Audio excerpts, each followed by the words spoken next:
Então, Edson, você quer que eu já te dê aqui uma pergunta guia ou você quer fazer um prólogo? Não, fica à vontade. Vamos fazer uma coisa bem dinâmica, se eu arrumar aqui, porque hoje a live quase que não sai, né? Vou deixar registrado aqui para as pessoas até uma colocação minha. Eu ando notando, isso não tem a ver com o tema, porque as pessoas me perguntam muito, poxa, Edson, eu tenho uma vontade de fazer alguma coisa pela internet para ajudar alguém. Nem se for a mim mesmo. Isso é uma coisa que eu gostaria, sei lá, meu coração pediu para falar. Eu vou falar. Façam uma oração, um decreto, escrevam alguma coisa. Não é para ser bonzinho, é para se fazer bem mesmo. E olha, vocês vão encontrar pessoas de todos os tipos e seres para botar areia e para melar os teus sonhos.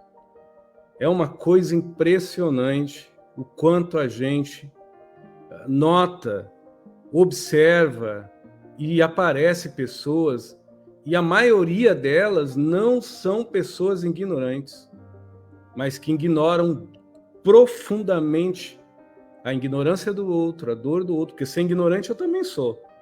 O problema da ignorância é quando a gente se auto-ignora, aí é uma doença. Agora, a ignorância, eu sou em física atômica nuclear, eu não sei nada. Talvez algumas coisas sobre física quântica, porque eu gosto dos processos de radiestesia, então de alguma coisa eu estudo. O que eu estou tentando dizer? Anda me aparecendo muitos médios, que é óbvio, você não vai ficar 24 horas por dia com a espiritualidade trabalhando, graças a Deus nem eu fico. Mas o médium, independente dos seus guias, supostos mentores, ele tem também os seus dons, tem as suas virtudes. O que lhe custa você ir num parque, fazer uma live falando uma poesia, um agradecimento? Então tem várias formas de a gente emanar o que é bom. E o que eu vou falar agora é uma coisa que eu não quero perder, porque hoje, à tarde, Márcia saiu para comprar algumas frutas, eu fiquei aqui escrevendo, minha filha ficou no quarto, e eu tô quieto aqui escrevendo umas coisas com as entidades, e uma entidade bota a mão no meu ombro e diz assim, meu filho, não agrade. Porque o dia que você agradar, você vai notar que os espíritos vão parar de te visitar. Eu entendi a mensagem dele, talvez algumas pessoas aí não vão entender. Por quê? Nós estamos vivendo um mundo que isso envolve sensibilidade, viu, Márcia? Na verdade, é o avesso, envolve a insensibilidade. Que além de você que está me ouvindo, que talvez queira fazer algo de bom, primeira coisa que você vai receber é o desagrado de um monte de gente, que não faz nada para ajudar os outros, mas vão ser os primeiros a dizer, por que você faz live? Por que você escreve poema? Por que você faz o evangelho? Por que sabe, vão estar botando areia. E se você não é convicto da sua fé e não é alicerçado no seu bem-estar, você acaba obedecendo a negatividade e a negação dessas pessoas. Eu, quando comecei a fazer as lives, ainda eu sou acelerado, porque eu sou dislexo, eu vou ficando nervoso e as palavras vão se embaralhando. Eu tenho um gênio forte, que até a última live, até a Márcia me perguntou, quando eu falo gênio ruim, é gênio forte, mas eu procuro dizer de novo, eu tenho gênio ruim, e é meu jeito, porque eu tenho gênio forte, eu não vou mudar. E tem pessoas que até com isso se apegam. Ah, gênio ruim então não presta. Ah, gênio forte então não presta. Por que eu estou falando isso?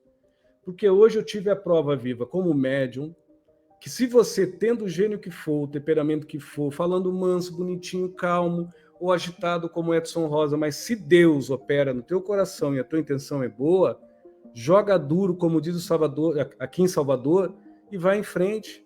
Agora, você vai encontrar um monte de gente, até amigos, que vão dizer para você: para de fazer o que você está fazendo, porque as pessoas não merecem. Tá aí a Márcia que não me deixa aí, né? Eu não vou dizer os lugares, mas quantas pessoas já me falaram isso? Por que você está fazendo o evangelho? Você não está ajudando ninguém? Por que você está fazendo lá o evangelho no Projeto Universo? Eu posso falar porque o Claudio é meu irmão. As pessoas ouvem, perguntam 300 vezes a mesma coisa, você não ajuda ninguém. Eu não faria isso. Então eu fico parado, olhando, olho o que as pessoas postam, olha o que a pessoa faz, a pessoa não faz nada. Nada, gratuitamente para ajudar os outros. E quando faz, bota no outdoor. Então, tem muita coisa que está aí a Márcia, as pessoas concordam ou não comigo, mas o dia que eu perder a minha originalidade, é a única forma de eu parar de fazer o que eu faço. É parar de perder a minha originalidade. Com o tempo, a tendência é melhorar. Talvez eu ficar mais calmo, né? A minha sensibilidade me abrandar, a minha dislexia, e eu poder ver as letras direitinho, né? E eu falar algumas coisas que talvez mude a conotação, né? Usar outras palavras, a não ser o que eu sou acostumado no Sul, né? Que no Sul, pelo menos em Cachoeira do Sul, a gente fala umas palavras que eu já vi que no resto do Brasil tem outras conotações. Mas enquanto isso não for verdadeiro em mim, é o que eu posso oferecer, sou eu. Não posso oferecer mais nada além de mim, a não ser minha boa vontade em nome de Deus. Então, para as pessoas que pensam em fazer algo, tenham Deus no coração, todo mundo tem sua importância. Por isso que, graças a Deus, voltando ao tema, eu não me apego nem aos mentores, nem obsessores que eu trabalho, nem à mediunidade que supostamente eu tenho. Eu agradeço todos os dias pela minha sensibilidade, porque se não fosse a minha sensibilidade, eu não estaria nem aqui falando nesse fonezinho aqui. Não, talvez eu não seria nem terapeuta, eu seria. Porque o que apareceu de gente para dizer você não vai conseguir, você não pode, por que você está ajudando os outros? O que mais eu ouço, nem eu acredito que eu estou falando isso, mas o que mais eu ouço é isso. Por que você está ajudando quem não merece? Tá, mas como é que eu vou saber se a pessoa merece ou não? É complicado, né, Márcio? Então, vou fazer o quê, né? A gente não tem como agradar todo mundo. Fazer o quê? Fica à vontade, Márcio. Os laços, na verdade, que liga isso é a empatia ao extremo ou a antipatia ao extremo. É sempre aos extremos, isso mediante aos estudos de radiestesia, que eu já pertenço com um grupo aí mais de 20 anos, a gente, olhando alguns aspectos da mediunidade coligado com a radiestesia e com a física, a gente vê que é aos extremos. E quem fica no meio, perdão, é soluço, e quem fica no meio, geralmente, é aquelas pessoas que se dizem hipersensíveis. A maioria, não todos, dos hipersensíveis não estão sentindo o mundo, estão sentindo a si, mas não sabem se controlar. Não sabe domar, não sabe nortear os aspectos da sensorial e da sensibilidade, a alma que por ela se produz. Então ela vai ficar em processo de turbilhonamento psicoanímico. O que é isso, Edson? É como se ela estivesse captando tudo, lendo tudo. São aquelas pessoas que sentem calores no corpo, alianças na cabeça, presenças boas e ruins, nem sempre é espiritual. É um movimento por dentro dela que ela não consegue em si ler. Só que esse ler não é racional, é empático, é sentido. Como se desenvolve isso? Sensibilidade. Quando você dá o salto em termos assim com a mediunidade, a maioria se dá mal.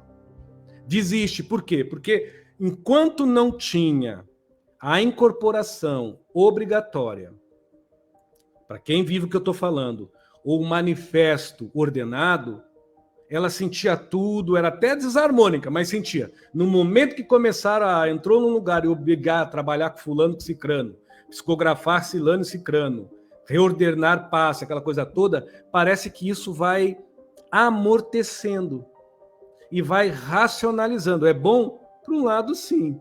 Se assim for, mediante ao tônus de frequência de histórico espiritual daquela pessoa, sim, mas a gente entende que a mediunidade não é um macho-soldado. Não é uma fila indiana. Ah, mas todo médium clarividente. Não, só um pouquinho aí. vários médios têm a clarividência. Agora, pergunta para o médio de vidência de verdade se é idêntico ao outro. Ele vai dizer que não. Não é uma questão de mais ou menos, não.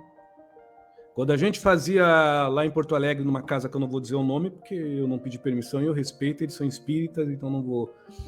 A gente botava, eu me lembro que eu era o mais moço de idade, me botavam eu como vidente, de ver espírito, não é vidente de búzios, de carta, de ver espírito, e mais 5, 6 médiuns. Mas era para estudo, não era para se aparecer. E vinha um espírito psicografar. O espírito psicografava, e eu, Edson, como naquela época tinha dislexia e a gagueira muito mais acentuada, eu falava para o doutor Ladislau o que eu via. Ele não era clarividente, ele tinha uma sensibilidade boa. Ó, doutor Ladislau, veio um homem assim, com terno assim, com a blusa assim, com sapato assim, com cinto assim. Eu dava riqueza de detalhe para ele. Aí o outro médico que escrevia dava o detalhe. Quando a gente unia no final da reunião todos os estudos, o grau de similarização era 100%. Porque os médios eram bons? Não. É porque a sensibilidade de todos estava afinada ao mesmo processo. Sensibilizar a mediunidade. Não desenvolver a mediunidade. Sensibilizar a mediunidade. Porque a mediunidade se disciplina, a sensibilidade se desenvolve. O disciplinar mediúnico é com estudo mediante a moral e o caráter humano.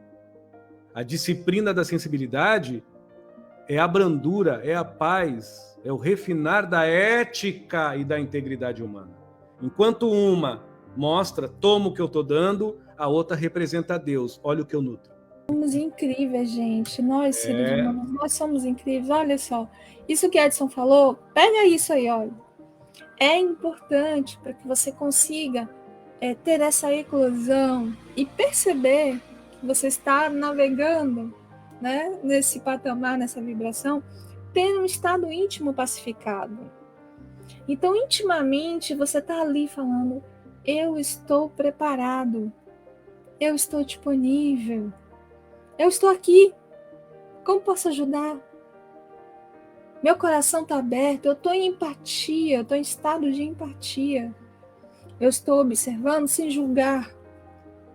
Porque nesse momento, não interessa o que eu acho, e sim o que eu estou percebendo, captando. Eu estou me colocando no lugar daquelas pessoas. E com isso eu oferto aquilo que é necessário para estabelecer e fortalecer essa empatia, que é a educação, que é um reto pensamento, que é essa ética que Edson acabou de falar. Só fiz traduzir a palavra para ficar bem acessível. Então, é possível nós interagirmos, mediunicamente falando, sensivelmente falando, de forma lúcida, porque isso a gente já faz muitas vezes sem ter lucidez.